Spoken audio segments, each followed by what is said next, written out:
ಇಲ್ಲ ಅಂದ್ರೆ ಏನಾಗುತ್ತೆ ರ್ಯಾಂಡಮ್ ಆಗಿ ನಾವು ಕೋರ್ಸ್ ಚೂಸ್ ಮಾಡೋದ್ರಿಂದ ಸೊ ನಾವು ಅಲ್ಲಿ ನಮಗೆ ಅಂದ್ರೆ ನಾವು ಸಕ್ಸಸ್ ಆಗೋ ರೇಷೋ ಕಡಿಮೆ ಇರುತ್ತೆ.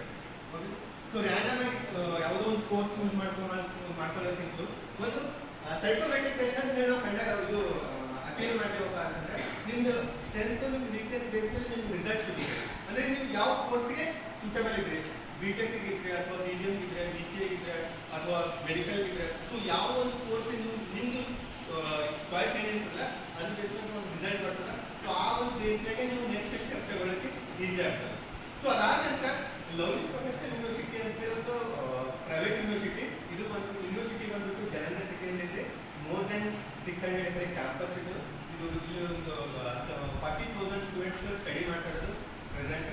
ಮತ್ತೆ ನಾವು 145 ಪ್ಲಸ್ ಕೋರ್ಸಸ್ ಆಫರ್ ಮಾಡ್ತಾ ಇರೋದು. ಎಷ್ಟು 145 ಪ್ಲಸ್ ಕೋರ್ಸಸ್ ವಿತ್ ಸ್ಪೆಷಲೈಸೇಷನ್ಸ್, ಬೇರೆ ಬೇರೆ ಸ್ಪೆಷಲೈಸೇಷನ್ಸ್ ಕೂಡ ಇದೆ. ಸೊ ನಮ್ಮ ಹತ್ರ MBBS ಒಂದು ಬಿಟ್ಟು ಮತ್ತೆ ವೆಟರ್ನರಿ ಒಂದು ಬಿಟ್ಟು ಆಲ್ಮೋಸ್ಟ್ ಎಲ್ಲ ಕೋರ್ಸಸ್ ಆಫರ್ ಮಾಡ್ತಾ ಇರೋದು. ಓಕೆ, ಮೆಡಿಕಲ್ ನಲ್ಲಿ ಲೈಕ್ ಫಿಸಿಯೋಥೆರಪಿ ಇದೆ, ಮತ್ತೆ ಪ್ಯಾರಾಮೆಡಿಕಲ್, ಸೊ ಈ ರೀತಿ ಬೇರೆ ಬೇರೆ ಪ್ರೋಗ್ರಾಮ್ಸ್ ಅನ್ನ ಆಫರ್ ಮಾಡ್ತಾ ಇರೋದು.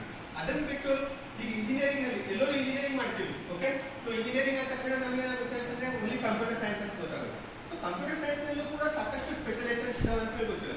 ಈಗ like artificial intelligence and machine learning, data science, cyber security, cloud computing, okay, ಈ ರೀತಿ ಬೇರೆ ಬೇರೆ ಸ್ಪೆಷಲೈಸೇಷನ್ಸ್ ಇದಾವೆ. ಲೈಕ್ ಸೆಮೆಸ್ಟರ್ ಎಕ್ಸ್ಚೇಂಜ್ ಪ್ರೋಗ್ರಾಮ್ ಅಂತ ಇದೆ, ಮತ್ತೆ ಇಂಟರ್ನ್ಯಾಷನಲ್ ಕ್ರೆಡಿಟ್ ಟ್ರಾನ್ಸ್ಫರ್ ಪ್ರೋಗ್ರಾಮ್ ಅಂತ ಇದಾವೆ. ಸೊ ಈ ರೀತಿ ಬೇರೆ ಬೇರೆ ಪ್ರೋಗ್ರಾಮ್ಸ್ ಕೂಡ ಇದ್ದಾವೆ. ಸೊ ನಮ್ಗೆ ಏನಂತಂದ್ರೆ ನಮ್ದು ಫೋಕಸ್ ಏನಂತಂದ್ರೆ ಓನ್ಲಿ ಇಂಜಿನಿಯರಿಂಗ್ ಅಂದ ತಕ್ಷಣ ಓನ್ಲಿ ಕಂಪ್ಯೂಟರ್ ಸೈನ್ಸ್ ಅಂತ ಹೇಳಿ ಒಂದು ಮೈಂಡ್ ಸೆಟ್ ಫಿಕ್ಸ್ ಆಗಿರ್ತದೆ.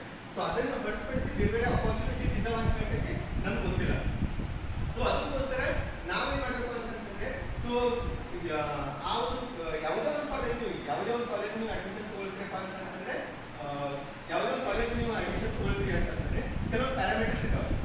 ಓಕೆ, ಸೊ ಏನ್ ಪ್ಯಾರಾಮೀಟರ್ಸ್ ಅಪ್ಪ ಅಂದ್ರೆ ಆ ಕಾಲೇಜ್ ರ್ಯಾಂಕಿಂಗ್ ಏನಿದೆ ಅಂತ ತಿಳ್ಕೋಬೇಕು ಫಸ್ಟ್, ಮತ್ತೆ ಅದು ಪ್ಲೇಸ್ಮೆಂಟ್ ಯಾವ ರೀತಿ ಇದೆ ಅಂತ ತಿಳ್ಕೋಬೇಕು, ಅದ್ರ ಜೊತೆಗೆ ಕರಿಕ್ಯುಲರ್ ಆಕ್ಟಿವಿಟೀಸ್ ಯಾವ ರೀತಿ ಇದೆ ಅಂತ